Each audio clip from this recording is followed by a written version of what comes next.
আসসালামু আলাইকুম, নমস্কার আপনাদের সবাইকে। তো আমি সকাল সকাল উঠে চা নাস্তা কিছু করে তো আমাদের এখানে রিসেন্টলি একটা ছোটো মোটো ঝড় হয়েছিল। তো ঝড় হওয়ার কারণে আমাদের জমির কিছু ধান টান সব শুয়ে গিয়েছিলো।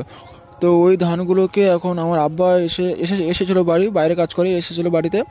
তো এসে বলছে যে ওই ধান গাছগুলো সজা করতে হবে। তো আমি এখন যাই হোক যা পারি মাথায় গামছা বেঁধে নেমে গেছি হাম্বড়ো করে। নেমে যাওয়ার পর বাড়ির সবাই ভাবছে যে আমি সব পুরো একদম সব জমির ধান সোজা করেই দেবো। তারপরে বর্তমানে আমি এখন একটা ধান গাছই মানে 4-5টা ধান গাছ নিয়ে তো সোজা করেছি। তো আর বাদ বাকি যে সোজা করতে যাচ্ছি মানে আমার দ্বারা হচ্ছে না। আমি তো খালি গায়ে কোনো জামা টামা পরিনি, ধান জমি নেমে গেছি। গা এত চুলকাচ্ছে মনে হচ্ছে যেন কী বলবো, মানে পিছন ধারে কেউ বিচুটি পাতা আমাকে ঘষিয়ে দিয়েছে।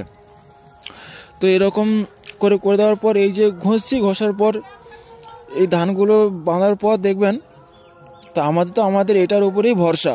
কারণ আমাদের তো আর আমাদের দেখুন, আমরা বাঙালি, আমাদের ভাত চালের উপরে সব কিছু নির্ভর করে। তো এইসব করে নেওয়ার পর এখন মানে ওই দুপুরের সময় হয়ে গেছে। দুপুর হয়ে যাওয়ার পর তো আমরা স্নান টান করবো, স্নান টান করে টোরে বাস। আর এখন যে আমি যেই স্নান করতে গেছি এত মনে হচ্ছে এখন ঠান্ডা অল্প অল্প পড়েছে।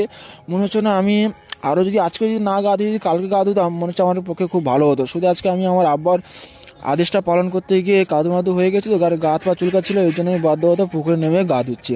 বুঝলে আমার মনে হচ্ছে যে আমি আজকে গা ধোবো বলে, বুঝলো তো। আর আমার ঠান্ডা কাল আসলে তো আমার লকডাউন পড়ে যায় স্নান করার জন্য। তো আমি খুবই কষ্ট 2-1টা ডুব মেরে তো আমি কোনো সাবান না ঘষে সাবান পাইনি বলে আমি বর্তমানে এই পাউচটা নিয়ে মুখ পুষে হচ্ছে, মুখ না মানে ওই আপনার দাঁত পুষে হচ্ছে আর কি। দাঁত পা ধুয়ে এই রান্না করে খেতে এসেছি।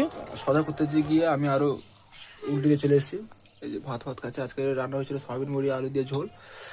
তো খাওয়া দাওয়া করে এখন ঘুমিয়ে গিয়ে বিকেলে আবার চলে যাবো হানিমুন, মানে সরি খেলাধুলা করতে যাবো। চলো খাওয়া দাওয়া করে চলে এসেছি, এবার একটু ঘুমাবো। ঘুমে বিকেলে তোমাদের সাথে দেখা হচ্ছে। Bye bye.